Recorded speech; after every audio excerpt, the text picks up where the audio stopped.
मध्य प्रदेश में school college में पढ़ने वाली छात्राएं सुरक्षित नहीं है। मध्य प्रदेश में छात्रावास में रहने वाली छात्राएं सुरक्षित नहीं है। गजब कारनामा निकल कर आया है।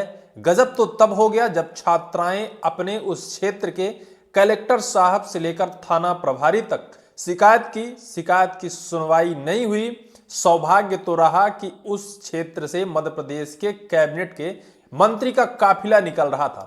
बच्चियां रोती बिलखती हुई साहस जुटाकर मंत्री साहब के काफिले के सामने खड़ी हो गईं। मंत्री साहब का काफिला रुक गया और फिर जो हुआ, जो उन्होंने अपनी आप बीती बताई, जो उन्होंने रोते बिलखते हुए मंत्री जी के सामने बताया, मंत्री जी एक बार तो शब्द रह गए। उनके जुबान से शब्द नहीं निकले इस वजह से कि समस्याएं ही कुछ ऐसी थी। मंत्री जी ने उन छात्राओं को अपना नंबर भी दिया। मंत्री जी बकायदा उन छात्राओं को अपने काफिले में 10 से 12 छात्राओं को बिठाते हैं और उनकी छात्रावास में जाते हैं और वहां की अनियमितता, वहां की समस्याएं देखकर तो मंत्री साहब भी एक बार सन्न रह जाते हैं। तुरंत कलेक्टर साहब को फोन मिला देते हैं और कलेक्टर साहब की क्लास लगा देते हैं, क्योंकि छात्राओं के साथ जो कुछ भी उस छात्रावास में हो रहा था वो कुछ ठीक नहीं हो रहा था।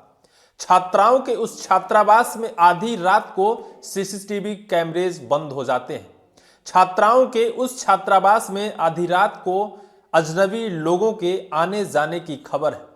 छात्राएं बेहद डरी हुई थी, छात्राएं बेहद सहमी हुई थी, जिसको लेकर वो कलेक्टर साहब के यहां शिकायती आवेदन देना चाहती थी, जिसको लेकर उन्होंने अपने थाना प्रभारी महोदय को अपनी समस्याएं भी सुनाई, लेकिन कोई निजात नहीं मिली। जब उन्होंने कहा कि हमें कलेक्टर साहब को आवेदन देना है तो टीआई साहब, जिनका नाम विक्रांत झांझोट है, उन्होंने कहा कि आप अपने क्षेत्र के एसडीएम साहब से मुलाकात करिए। खबर तो ये भी है कि उन्होंने उन शिकायत पत्र को बकायदा एसडीएम साहब के व्हाट्सएप में भेजा भी था, लेकिन कहा गया कि शनिवार का वक्त होने की वजह से अफसर कार्यालय बंद थे, इस वजह से उन बच्चियों की उस शिकायत का समाधान नहीं हुआ। बच्चियां बेहद परेशान थी।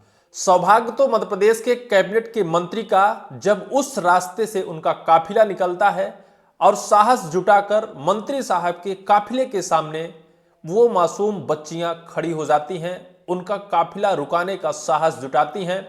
मंत्री साहब को भी आज पहली बार मैं सैल्यूट कर रहा हूं, कैसे जनहित और छात्राओं की इस कठिन घड़ी में उनके साथ खड़े होकर और उनका साहस जुटाया, उनको हौसला दिया और फिर बच्चियों को कहा कि आपको जब भी समस्या होगी इस नंबर पर फोन करना, हमें भोपाल से यहां तक आने में सिर्फ 2 घंटे लगेंगे। कलेक्टर साहब को फोन मिलाया और कहा कि 1 हफ्ते के अंदर सारी समस्याओं का अगर समाधान नहीं होता तो फिर से हम इस छात्रावास में आएंगे। आपने पूरा मामला समझ गए होंगे, लेकिन कहां का है, कैसा है और यह हैरान करने वाला मामला कैसे निकल कर आया, क्यों मध्य प्रदेश में ऐसे कारनामे निकल कर आते हैं। जब कोई अप्रिय घटना हो जाती है तो पूरा मध्य प्रदेश वहां पहुंच जाता है। पूरे मध्य प्रदेश के अफसर से लेकर मंत्री, मिनिस्टर, मुख्यमंत्री तक के कान खड़े हो जाते हैं, लेकिन जब तक वो बच्चियां अपनी समस्याएं सुना रही हैं, उन समस्याओं को रोका जा सकता है, तब तक ना तो कोई सुनता है और ना कोई समाधान करने का प्रयास करता है। ऐसा ही कुछ मध्य प्रदेश के देवास जिले में हुआ। मध्य प्रदेश के देवास जिले के खाते गांव के संदलपुर के कस्तूरबा गांधी छात्रावास, जो बालिका छात्रावास है, जहां सैकड़ों छात्राएं रहकर अध्ययनरत शिक्षा ग्रहण करती हैं, लेकिन उस छात्रावास की समस्याएं हम आपको गिनाएं तो आप भी सन्न हो जाएंगे। आप भी अपने उन बच्चों के छात्रावास में जाकर एक बार झांकेंगे जरूर कि आखिर छात्रावास में क्या वाकई में ऐसा होता है। ऐसी घटनाएं होती हैं जो वो मासूम बच्चे जो अपने माँ बाप से दूर होकर छात्रावास में रहते हैं और अध्ययनरत शिक्षा ग्रहण करते हैं, लेकिन अगर ऐसी उनके साथ घटनाएं हो तो क्या वो डरेंगे नहीं? क्या उनके साथ ऐसी घटनाएं हो तब भी वो छात्रावास में निडर होकर और अपनी पढ़ाई पूरी कर सकेंगे? आपको सिलसिलेवार हम समझाते हैं। उस कस्तूरबा गांधी छात्रावास में सबसे पहला जो मसला है, वहां के जो सीडीआर और सीसीटीवी फुटेज है वो आधी रात को बंद होते हैं। सबसे पहली समस्या तो ये है, वो आधी रात को वहां सीसीटीवी फुटेज बंद होते हैं रात में। दूसरी समस्या ये है कि अज्ञात लोगों के आने जाने की घटनाएं हैं। रात होती है, अज्ञात लोगों की आहट सुनाई देती है। आखिर वो कौन है, क्यों आते हैं बालिका छात्रावास के पास। अगली समस्या है गेहूं, जो बच्चों के खाने के लिए सरकार छात्रावास में उपलब्ध कराती है, रात में ट्रॉलियां भर भर कर बेची जाती हैं, ये समस्या है।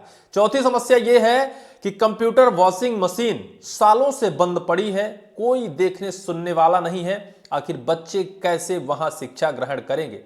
वार्डन जो है बुरा व्यवहार करती हैं, हमें डराती हैं। जो वहां की कर्मचारी हैं जिनके ऊपर इन छात्राओं की जिम्मेदारी है, वो छात्राओं को डराती हैं। इस वजह से छात्रा बेहद परेशान हैं और जब मंत्री साहब का काफिला रुका, छात्राएं रोने लगी। दरअसल मध्य प्रदेश के कैबिनेट के मंत्री नरेंद्र शिवाजी पटेल, जिनके ऊपर लोक स्वास्थ्य एवं चिकित्सा शिक्षा का मंत्रालय, इनके ऊपर जो जिम्मा है, ये राज्य मंत्री हैं। कैबिनेट के मंत्री उस रास्ते से गुजर रहे थे, छात्रा बेहद परेशान थी। शनिवार का वक्त था, कलेक्टर कार्यालय जाकर वापस आ गई थी, उनको इस समस्या से समाधान नहीं मिला था। थाना प्रभारी विक्रांत झांझोट हैं, उन्होंने बकायदा उन्हें वापस कर दिया था। कलेक्टर साहब से शिकायत करने के बजाय उन्हें कहा गया था कि आप एसडीएम साहब से शिकायत करिए। छात्रावास की छात्राएं बेहद परेशान थी। उसी वक्त बस स्टैंड के रास्ते मध्य प्रदेश के कैबिनेट के मंत्री नरेंद्र शिवाजी पटेल मसीहा बनकर और उनका काफिला निकल पड़ता है। छात्राएं नरेंद्र शिवाजी पटेल के उस काफिले के सामने खड़ी हो जाती हैं, उनके काफिलों को रुकाने का एक साहस जुटाती हैं, उनका काफिला रुक जाता है। रुकने के बाद छात्राएं रोने लगती हैं, फपकने लगती हैं और फिर शिवाजी पटेल माननीय मंत्री जी उन्हें शांत कराते हैं।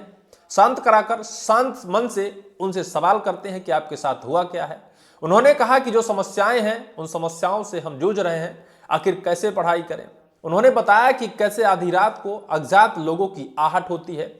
उन्होंने बताया कि कैसे आधी रात को सीडीआर और सीसीटीवी फुटेज, सीसीटीवी कैमरे बंद कर दिए जाते हैं। उन्होंने बताया कि कैसे जो अनाज छात्रावास में बच्चों को खाने के लिए आता है, उसे बकायदा आधी रात को बेचा जाता है। उन्होंने बताया कि जो वार्डन है वो कैसे बुरा व्यवहार करती है, डराती है बच्चियों को जो स्कूल में पढ़ने आई हैं माँ बाप से दूर। यह सब सुनकर मंत्री जी सन्न हो जाते हैं। सभी छात्राओं को अपने उस काफिले के सभी गाड़ी में बैठाते हैं, क्योंकि 12 से 15 छात्राएं होती हैं। सभी को उसमें बिठाकर और उनके छात्रावास पहुंच जाते हैं और बाकायदा निरीक्षण कर सभी कमरे में जाकर देखते हैं तो वास्तविकता वहां एक ऐसा माहौल था जो वास्तविकता डरावना माहौल था। तुरंत वहां से कलेक्टर साहब जो देवास, उनको फोन मिलाते हैं, कलेक्टर साहब को नसीहत देते हैं कि 1 हफ्ते के अंदर छात्रावास के अंदर जो समस्याएं हैं उनका अगर समाधान नहीं होता तो मैं फिर से इस छात्रावास का निरीक्षण करूंगा और हमें भोपाल से देवास आने में ज्यादा वक्त नहीं लगेगा, 2 घंटे का समय लगेगा। हम फिर से छात्रावास का 1 हफ्ते के अंदर आकर निरीक्षण करेंगे और उन छात्राओं को मंत्री नरेंद्र शिवाजी पटेल अपना फोन नंबर व्यक्तिगत लिखा कर गए हैं। उन्होंने कहा कि कोई भी ऐसी विकट परिस्थिति हो, कोई भी अगर आपके पास समस्याएं खड़ी हो तो आप निश्चित इस नंबर पर फोन मिलाना। हमें भोपाल से देवास आने में बहुत कम वक्त लगेगा, तत्काल आपके पास हम पहुंच जाएंगे। निश्चित तौर पर ऐसे कैबिनेट के मंत्रियों को सैल्यूट करने का जी चाहता है। और जिस तरह से मध्य प्रदेश में बच्चियों के साथ ऐसे अमानवीय व्यवहार हो रहे हैं, उनके शिक्षा जगत को लेकर, उनके मानसिकता को लेकर और उनकी जिस तरह से डरावनी हरकत के साथ उनके साथ व्यवहार किया जाता है, निश्चित तौर पर यह गलत है। और जिस तरह से उन्होंने पहले शिकायत की उसका समाधान नहीं हुआ, जिस वजह से मंत्री साहब को स्वतः संज्ञान लेना पड़ा, निश्चित तौर पर ये कहीं एक जगह की घटना नहीं होगी। छात्राओं के साथ छात्रावास में ऐसी नित्य बहुत जगह ऐसी घटनाएं होती हैं जिसको लेकर शायद है कि शासन प्रशासन को सख्त और एकदम सजग होना चाहिए, ताकि छात्राएं निर्भीक होकर छात्रावास में पढ़ सकें, रह सकें और वो डरे ना और आने वाले वक्त पर किसी भी ऐसे मंत्री साहब के काफिला को रुकाने की जरूरत न पड़े, क्योंकि प्रशासनिक सिस्टम बैठा है उन्हीं की रक्षा और सुरक्षा के लिए। बहरहाल इस पूरे मामले को लेकर आपकी क्या राय है, कमेंट सेक्शन पर कमेंट जरूर करिएगा।